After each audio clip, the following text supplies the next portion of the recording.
Assalamualaikum warahmatullahi wabarakatuh. Halo sahabat, selamat datang di channel kami Navarel Farm. Pernahkah sahabat bertanya-tanya, bagaimana cara meningkatkan pertumbuhan tanaman cabai agar lebih subur dan berbuah lebat? Nah, di video kali ini kita akan membahas manfaat mulsa serta bahan dasar penunjang pertumbuhan tanaman yang bisa membuat tanaman lebih produktif. Dengan menggunakan mulsa, kita bisa menjaga kelembapan tanah, mengurangi gulma, serta meningkatkan efisiensi penyerapan pupuk. Tidak hanya itu, kita juga akan membahas pentingnya pupuk fosfat, dolomit, dan asam humat dalam menunjang pertumbuhan tanaman. Yuk, langsung kita mulai.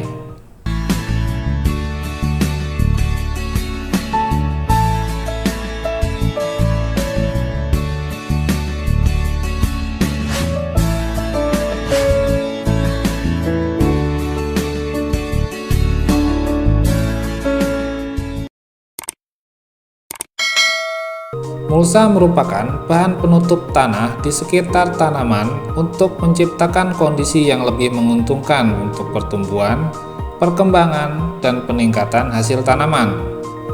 Manfaat penggunaan mulsa bagi pertumbuhan tanaman, khususnya cabai, yaitu memperbaiki produktivitas tanah, antara lain adalah dapat melindungi tanah dari daya rusak butir hujan, meningkatkan penyerapan air tanah, mengurangi volume dan aliran permukaan, serta memelihara suhu dan kelembapan tanah. Mulsa mengurangi cahaya matahari langsung mencapai permukaan tanah sehingga menghasilkan suhu tanah yang lebih rendah. Pada malam hari, mulsa dapat mencegah pelepasan panas sehingga suhu minimum dapat lebih tinggi. Sedangkan mulsa di daerah tropik mampu mencegah penguapan air tanah, memperkecil perbedaan suhu antara siang dan malam hari, serta mencegah penyinaran langsung dari sinar matahari. Selain itu, penggunaan mulsa menjadi salah satu teknik sterilisasi lahan yang disebut dengan teknik solarisasi, atau pemanfaatan energi matahari untuk membunuh patogen. Berdasarkan hasil penelitian, sebagian besar patogen penyakit dan benih gulma akan mati dalam beberapa jam jika suhu tanah di atas 55 derajat Celcius. Oleh karena itu, sebaiknya mulsa yang digunakan belum diberi lubang tanam.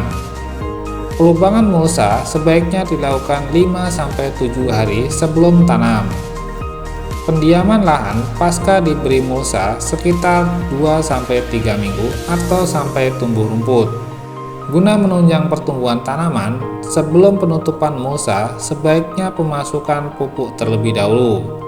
Beberapa bahan dasar penunjang pertumbuhan tanaman. Yang pertama, pupuk kimia. Pupuk kimia merupakan pupuk anorganik hasil proses rekayasa secara kimia, fisik, dan atau biologis dari hasil industri atau pabrik pembuat pupuk. Pupuk kimia yang digunakan hanya pupuk fosfat untuk merek dagang bisa Vertipos, TSP, atau SP36. Fosfat memiliki peranan penting bagi bibit cabai yang baru pindah tanam, seperti merangsang pembentukan akar, memperkokoh batang, dan merangsang pembentukan tunas. Bahkan, fosfat ini juga berguna sampai masa generatif tanaman, khususnya menunjang pembentukan bunga atau bisa dibilang menjadi unsur paling dominan daripada yang lain. Dosis penggunaan pupuk fosfat antara 50-100 gram per tanaman. Alasan penggunaan pupuk fosfat yaitu karena unsur fosfat ini lama tersedia bagi tanaman, atau dengan kata lain, waktu antara pemberian pupuk sampai terserap oleh tanaman itu lama. Kenapa tidak menggunakan NPK seperti petani pada umumnya? Alasannya karena menurut sahabat, kelebihan nitrogen lebih beresiko daripada kekurangan nitrogen. Oleh karena itu, lebih baik pupuk NPK diberikan sebagai pupuk susulan apabila terdapat gejala kekurangan nitrogen. Yang kedua, dolomit dan asam humat.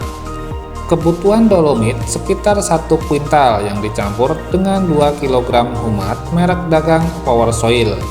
Alasan penggunaan dua bahan ini yaitu karena tidak semua unsur hara yang diberikan tersedia bagi tanaman.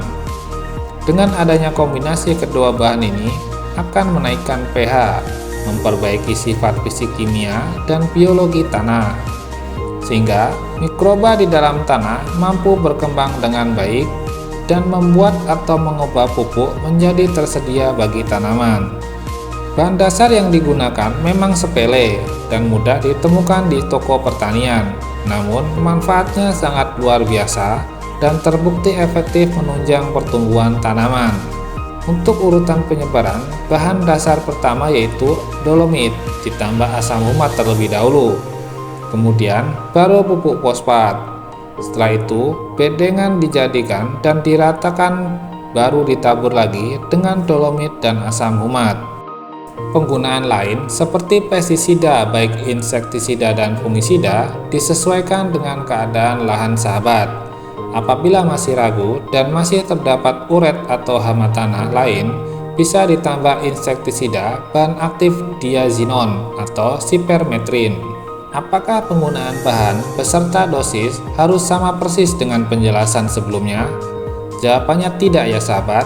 Terdapat beberapa hal yang harus dipertimbangkan dalam pemilihan bahan, yaitu yang pertama, riwayat tanaman di musim tanam sebelumnya. Apabila tanaman sebelumnya kerdil, bisa jadi di musim tanaman sebelumnya memang kekurangan unsur hara atau bisa jadi unsur hara masih banyak, namun terdapat faktor lain penyebab kerdil, contohnya terserang virus. Apabila tanaman sebelumnya subur, bisa dipastikan unsur hara di tanah sekarang sudah menipis karena dimanfaatkan oleh tanaman sebelumnya. Dengan mengetahui riwayat tanaman sebelumnya, bisa menjadi acuan dalam menentukan dosis pupuk yang akan digunakan. Yang kedua, tidak semua pupuk yang diberikan mampu diserap tanaman. Terkadang pupuk atau unsur hara masih banyak ada di dalam tanah, namun tidak tersedia bagi tanaman.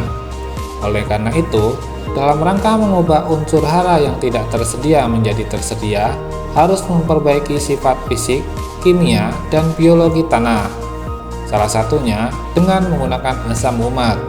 Dikarenakan tidak semua pupuk mampu diserap tanaman, apabila di musim tanam sebelumnya sudah memberikan pupuk dalam jumlah banyak, namun tidak lama dari pemberian pupuk tanaman sudah dibongkar, di musim tanam selanjutnya sebaiknya tidak menambah pupuk kimia, hanya menambahkan bahan pembenah tanah saja.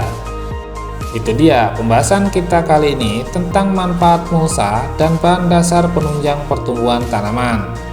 Semoga informasi ini bermanfaat dan bisa sahabat terapkan di kebun atau lahan pertanian sahabat. Jika ada pertanyaan atau pengalaman yang ingin dibagikan, jangan ragu untuk tinggalkan komentar di bawah. Jangan lupa like, share, dan subscribe agar sahabat tidak ketinggalan informasi menarik seputar pertanian lainnya. Sampai jumpa di video berikutnya. Salam sukses dan tetap semangat bertani. Wassalamualaikum warahmatullahi wabarakatuh.